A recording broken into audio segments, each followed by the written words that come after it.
Hello there! Before learning about the scientific method, let's think about the common practices of figuring things out in everyday life and doing your own research. So this lecture is going to cover non-scientific methods of acquiring knowledge like tenacity, intuition, empiricism, rational thought, and believing authorities, trusting authorities. I'm also going to jump into talking about what it means to do your own research.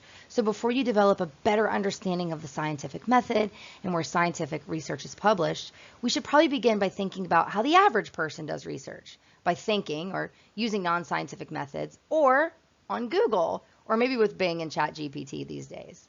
So this video really does provide an overview of Neil Levy's article about the risks and best practices of doing your own research.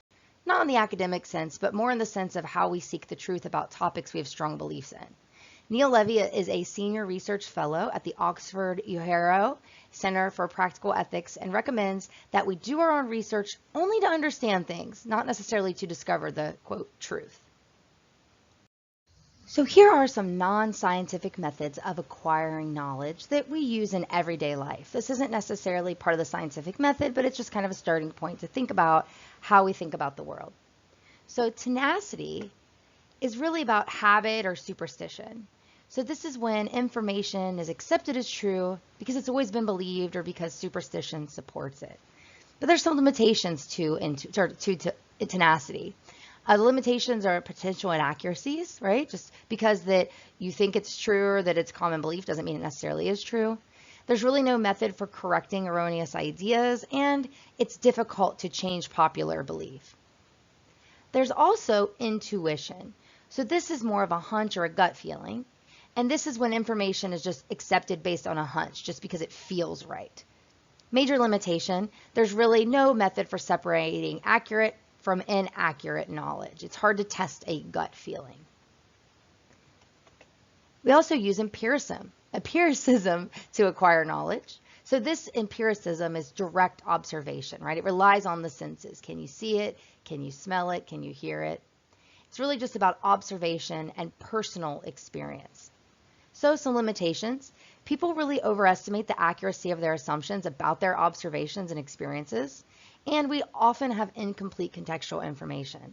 So we attribute bad behavior in others to internal flaws, but our bad behavior is situational, for example, right? We just lack context.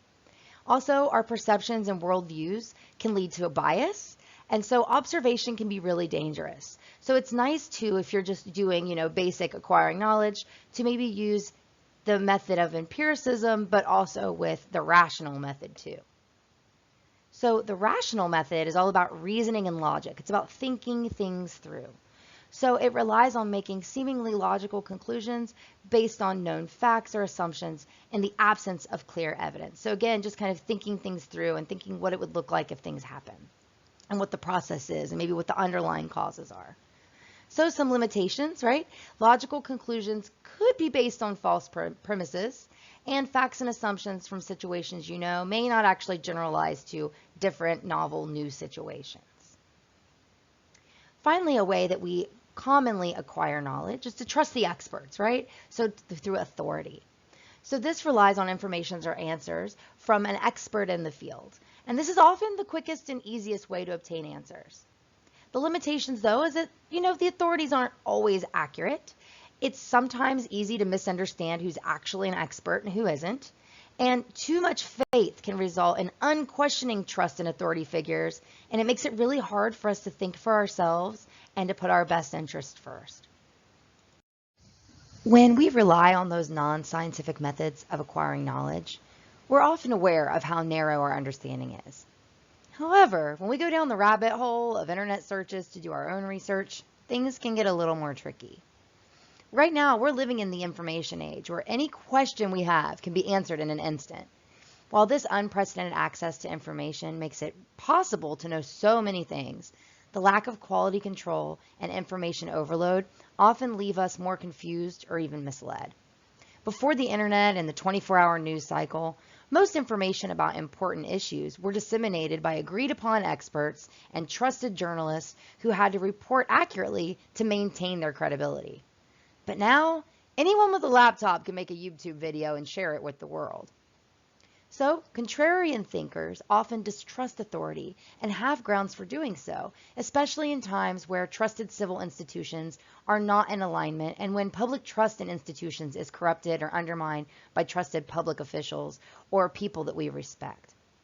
And unfortunately, the average person, even the most passionate truth seeker, is not really well equipped to discern fact from fiction when it comes to complex issues like medical treatment, efficacy, economic impacts of public policy, and things like climate science. So having a society with reputable, regulated, and trusted institutions makes it much less likely that we will defer to unreliable authorities and irreputable sources. Unfortunately, many of the institutions that we need to maintain trust are affiliated with the government, which can be a good thing. There's a lot of resources to pool there, like the Centers for Disease Control and Prevention, the Food and Drug Administration. But the problem is that public trust in government is really at an all-time low. If you look at the trends in public trust, you can see that there is a downward slope going there, and we are at kind of a low point in our history. So this really breeds the ground for contrarian thinkers and conspiracy theories and a lack of trust in all of the experts that are there supposed to guide us to make good decisions about our lives and about public policy. And as you may have suspected, the public trust in government tends to differ depending on who's in office and if they're on our, quote, team or not, right? So if you look at this graph here, you will see that the red is the Republican line and the blue is the Democratic line. And this comes from data from Pew Research. And you can see that when we have Republicans in office, Republicans tend to have more trust in government. And when we have Democrats in office, Democrats tend to have more trust in government. But you notice overall, there's still that declining trust across both groups. And while we largely applaud people who think for themselves and do their own research, when there's an expert consensus or when expertise is required for a reasonable view on a topic, doing our own research is pretty risky. So compared to accepting expert testimony, doing your own research risks knowledge in two ways. It makes it more likely that we'll end up believing falsehoods as long as they align with our beliefs. And it threatens to undermine the justification for many of the things that keep our society running and functioning. Especially in the age of targeted algorithms for search engines designed to show you what you like, and we have personalized search results and biased search terms, really no matter where we're going, there's no filter for the media that we're getting now. And we're able to really get a curated set of ideas that aligns with what we already believe in. And unfortunately, there's very few quality open sources of information to help us be more objective with the way that we make our decisions. So doing your own research on a topic where we lack the expertise to distinguish trustworthy from untrustworthy sources and properly interpret and weigh different kinds of evidence is an unreliable way of forming beliefs. Another tricky issue with doing your own research is confirmation bias. So before the internet, people were not able to easily connect with other contrarian thinkers. Now we have echo chambers online, like subreddits and tailored news feeds and reels on social media and Facebook groups that allow us to connect with like-minded people and become very polarized by surrounding ourselves with people who agree with our viewpoint. So some people build communities and make really important social connections in their echo chambers too. And this feeling of community and connection can make it extremely difficult to recalibrate our thoughts, feelings, our understanding of issues when we're presented with evidence that undermines our held beliefs. So, instead of seeking understanding, people may start to seek their own truth through unintentional confirmation bias. Maybe we're doing Google searches that support our claims, like, why is gun regulation bad for America? And we surround ourselves with people who agree with us. Sometimes we ignore or quickly forget information that counters our beliefs and are overly skeptical of information that used to be widely accepted. And again, this is way more prevalent in the information and the internet age, where we can quickly connect and easily connect with people who share our beliefs. So it's really important to allow yourself to take in and fully process information that doesn't necessarily go along with what you believe in. And maybe even be careful to get out of your echo chamber and interact with people who have different beliefs than you do. And surround yourselves with people who are willing to have honest and healthy debates about important issues.